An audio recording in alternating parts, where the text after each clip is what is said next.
से बोलिए सच्चे दरबार के। सरस्वती मैया के पैया चुके अपन पारा नाम कर कि सरस्वती मैया के पैया चुके अपन पारा नाम कर। पुजारी एगो काम कर मंदिर में न जाम कर। पुजारी एगो काम कर मंदिर में न जाम कर कि सरस्वती मैया के पैया चुके अपन पारा नाम कर।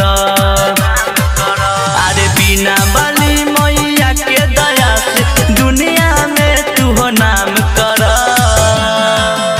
पुजारी एगो काम कर मंदिर में न जाम कर। पुजारी एगो काम कर मंदिर में न जाम कर कि सरस्वती मैया के पैया चुके अपन पारा नाम कर।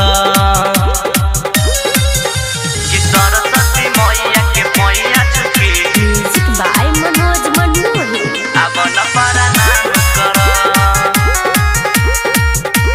अपन पारा नाम कर। विद्या के देवी हई सरस्वती माता उनके चरनिया में टेकल नमाता।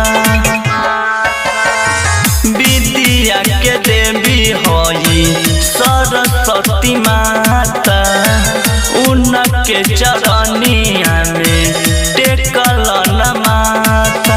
अरे भक्ति में शक्ति मिले हो सबकी माता रानी के गुणगार कर।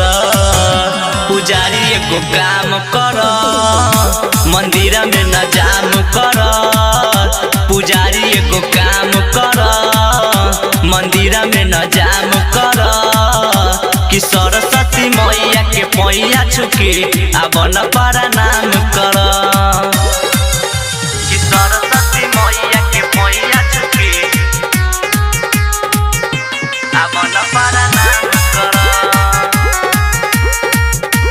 अपन पारा नाम कर। माई महारानी कैलस हंस के सवारी हो। राइटर पवन महिमा जाने दुनिया सारी हो। माई महारानी कैलस हंस के सवारी हो। राइटर पवन जाने जाने दुनिया सारी हो। पटेल जितेंद्र मैया के जागरण करे के इंतजाम कर। पुजारी एगो काम कर मंदिर में न जाम कर।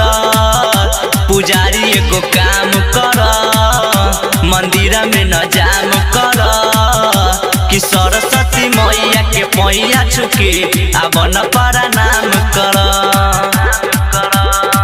सम्राट डिजिटल रिकॉर्डिंग स्टूडियो रामबन बाजार।